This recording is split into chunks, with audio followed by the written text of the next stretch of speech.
Hey you guys, what's up? Coach Whittney K here, your virtual personal growth coach, and today I'm hitting you with 4 tips to help you stop doubting yourself. Let's go.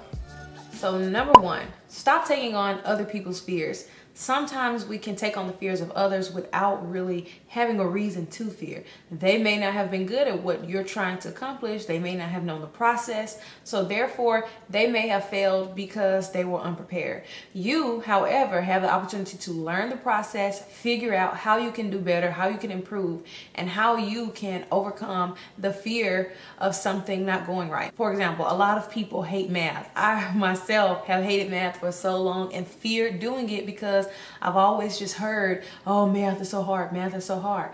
But is there a process to the math problem? Can I figure it out if I know the process? So you, in order to stop doubting yourself, stop taking on the fears of other people. Make sure you know the process, make sure you know what needs to happen, and then execute. Go after it. You can do it.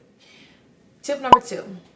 Figure out what you're lacking and get it. If you need to take a course, if you need to learn a new skill in order to feel better about yourself or feel more confident, take the course. We have to be honest in knowing that some things take certain skills, certain abilities, certain degrees, certain certifications. So in order to be competitive, you need to make sure that you have the skills necessary to go after it. It's really a state of mind. If you feel confident, if you know that you have what it takes to accomplish something, you're going to be more likely to not doubt yourself and go after what it is you're trying to achieve. So if you don't have the skills you need, figure them out.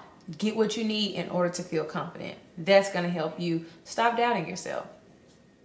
Tip number 3, evaluate your circle. What is your circle like? Are they pushing you to be better? Are they pushing you to go after your goals? Are they pushing you to do things that you say you want to do, but may not have the courage, or do they feed into the fear that you already have? Evaluate your circle. If your circle is not giving you the confidence boost that you need, you may need to figure out a way to be okay with just being alone, or minimizing that circle, or limiting your interactions with those people so that you're not discouraged about going after things that you may be a little fearful of. There have been some things that I felt like I could not do, starting my own business, but I had people in my corner to tell me, go after it, try it, do it, you should do it. No, you should be charging this, you're worth this. So I had people in my group to push me and encourage me. Maybe you need to evaluate your circle. I know your circle is a part of who you are. If you need to improve your circle and clean it up, you may need to start going to networking events. You can go on Eventbrite, find out what kind of networking events are going on in your local community to kind of find like-minded people to fill your group with. You can also use social media. Join Facebook groups of like-minded people to get inspired and motivated.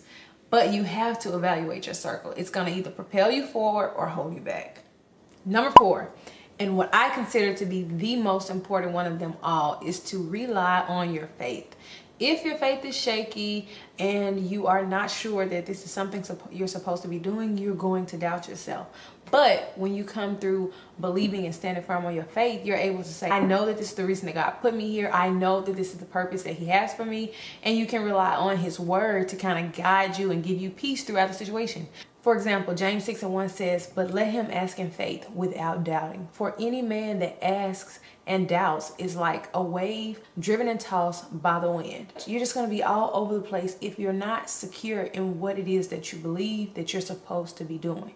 So I would encourage you to get in your Bible, strengthen your faith, know that there's a purpose behind you doing what you're supposed to be doing, you being courageous, you taking this chance and stepping out and not walking in fear, which we know is not from God. So with that being said, if you still need more help getting over self-doubt and, taking that next step, you may benefit from a one-on-one coaching session with me.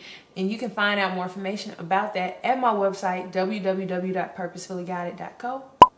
You can also check out the Woman Intentionally podcast or the Intentional Woman blog on the website as well, all free resources. Stay tuned because I do have an online group coaching program starting January 1st to help women that are looking to become more intentional, to stop doubting themselves, to really just kind of walk in their purpose and figure out what that is and stop going through the same cycles year after year. If that's something that you're interested in, make sure you stay tuned because more information will be coming soon. I'm just trying to get you guys hyped up about what is to come. So with that being said, go out there and be intentional, be great. Let's go.